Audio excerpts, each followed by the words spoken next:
بسم اللہ الرحمن الرحیم۔ السلام علیکم۔ نظم حمد مولانا ظفر علی خان کی لکھی ہوئی نظم ہے۔ اس کی تشریح، اس کی وضاحت کچھ یوں ہے: پہنچتا ہے ہر ایک میں کش کے آگے دور جام اس کا، کسی کو تشنۂ لب رکھتا نہیں ہے لطف عام اس کا۔ میں کش ہوتا ہے شراب پینے والا، دور جام ہوتا ہے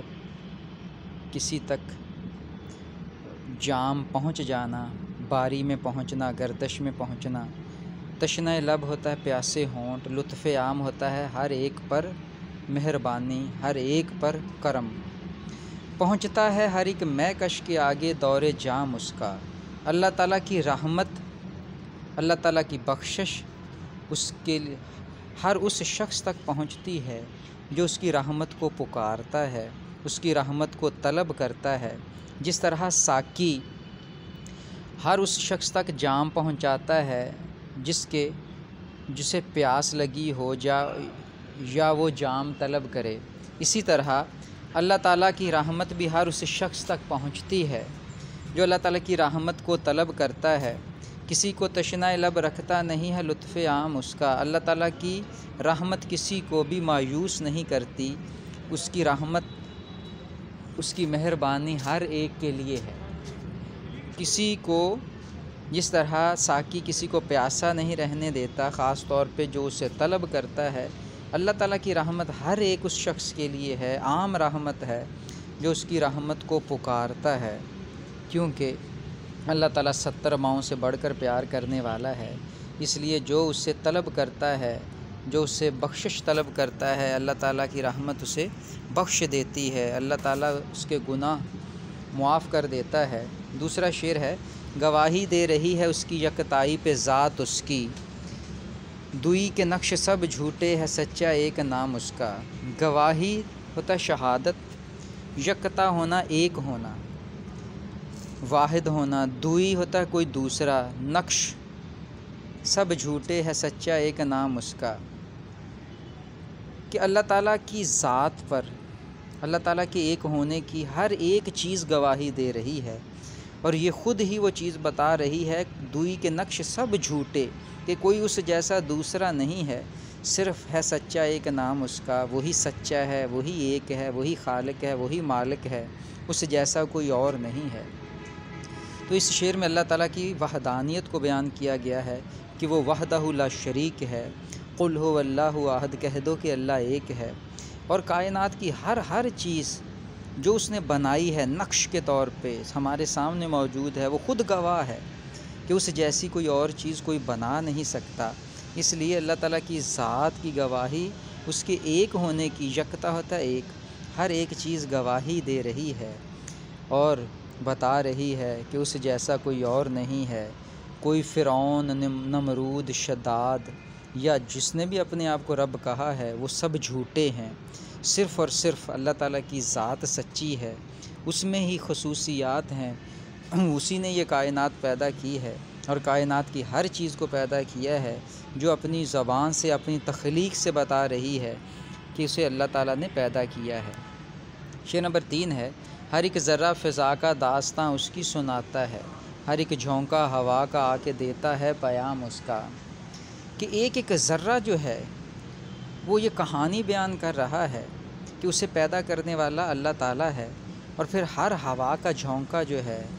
وہ یہ پیغام دے رہا ہے کہ اسے بھی تخلیق کرنے والا اللہ تعالیٰ ہے، کوئی اور ذات ہو نہیں سکتی۔ اب یہاں پہ اگر غور کریں کہ ہوا جو ہے، جو بظاہر ہمیں دکھائی نہیں دیتی، صرف احساس دلاتی ہے، محسوس ہوتی ہے، ایسی چیز جس کا کوئی وجود ظاہری طور پہ نہیں ہے، اس جیسی چیز کو بھی پیدا کرنے والا اللہ تعالیٰ ہے۔ اور کائنات کا ذرہ، سب سے چھوٹی اکائی جو ہے، ہر ایک چیز کی اکائی، کائنات ذرے اور ذرے کا بھی جب آخری حصہ جو ہے وہ بھی اپنی ذات میں بے مثل ہونے کی گواہی دے رہا ہے، اور یہ بتا رہا ہے کہ اللہ تعالیٰ اسے تخلیق کرنے والا ہے، اللہ تعالیٰ اسے پیدا کرنے والا ہے۔ اس کے بعد شعر ہے: سراپا معصیت میں ہوں سراپا مغفرت وہ ہے، خطا کوشی روش میری خطا پوشی ہے کام اس کا۔ سراپا معصیت ہوتا ہے مکمل طور پر گناہ ہی گناہ، غلطیاں ہی غلطیاں، سراپا ہوتا سر سے پاؤں تک، معصیت ہوتا گناہ، پھر مغفرت ہوتا ہے معاف کرنا، خطا کوشی ہوتا ہے غلطی کرنا، روش ہوتا ہے طریقہ کہ غلطی کرنا میرا طریقہ ہے، خطا پوشی ہوتا ہے گناہوں پہ پردہ پوشی کرنا ہے کام اس کا اللہ تعالیٰ، کہ میں سراپا معصیت میں ہوں، میں سر سے پاؤں تک گناہ ہی گناہ ہوں، گناہوں میں لتھڑا ہوا ہوں، میرا وجود گناہوں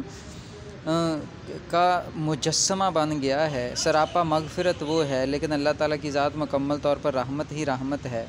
خطا کوشی روش میرا کام ہی غلطی کرنا ہے، میں خطا کا پتلا ہوں، انسان ہوں، نسیان سے نکلا ہوں، تو اس لیے غلطی کرنا میری فطرت ہے، خطا پوشی ہے کام اس کا، جبکہ اللہ تعالیٰ کی ذات جو ہے وہ معاف کرنے والی ہے، درگزر کرنے والی ہے۔ تو یہاں پہ اللہ تعالیٰ کو غفور الرحیم ثابت کیا گیا ہے، اور خطا پوشی سے مراد اللہ تعالیٰ کو ستار کے طور پہ پیش کیا گیا ہے، جو دوسروں کے عیب چھپاتا ہے۔ کہتے محرم راز تو بہت ہیں امیر، جس کو کہتے ہیں رازداں تو ہے۔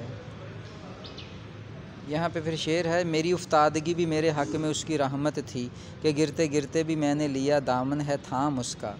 افتاد ہوتا ہے گر جانا، رحمت تھی گرتے گرتے دامن تھام اس کا، کہ میرا گناہوں سے نادم ہو جانا، شرمندہ ہو کر اللہ کے حضور جھک جانا ہی میرے کام آ گیا، کہ میں نے گرتے گرتے بھی، ہلاک ہوتے ہوتے بھی، تباہ ہوتے ہوتے بھی اللہ تعالیٰ کی رحمت کو پکارا، اس کے رحمت کے دامن کو تھام لیا، اس سے مغفرت طلب کی، اس سے گناہوں کی معافی مانگی، تو اللہ تعالیٰ نے مجھے معاف کر دیا۔ لیکن یہ سب عاجزی کی بدولت ہوا، کہ میں نے عاجز ہو کر اللہ سے اس کی رحمت طلب کی تھی، اور اس کی رحمت نے مجھے سہارا دے دیا، مجھے معاف کر دیا۔ وہ سب سے بڑھ کر بخشنے والا ہے، کیونکہ اللہ تعالیٰ غفور الرحیم ہے۔ جب بھی کوئی اس کی رحمت کو طلب کرتا ہے تو وہ اسے معاف کر دیتا ہے۔ ہوئی ختم اس کی حجت اس زمین کے بسنے والوں پر، کہ پہنچایا ہے ان سب تک محمد نے کلام اس کا۔ حجت دلیل کو کہتے ہیں،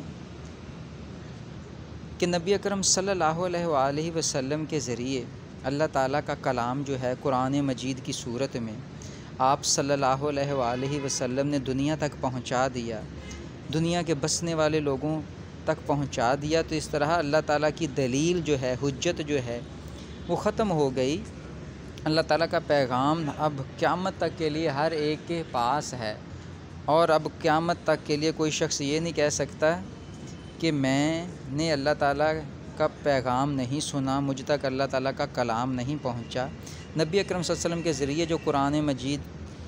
تقریباً 23 سال کے عرصہ میں مکمل ہوا، اب وہ قیامت تک کے لیے گواہی کے طور پر، حجت کے طور پر لوگوں اس دنیا میں موجود رہے گا، کیونکہ اس کی حفاظت کا ذمہ بھی اللہ نے لیا ہے۔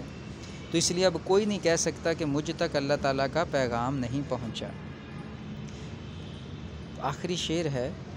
بجھاتے ہی رہے پھونکوں سے کافر اس کو رہ رہ کر، مگر نور اپنی ساعت پر رہا ہو کر تمام اس کا۔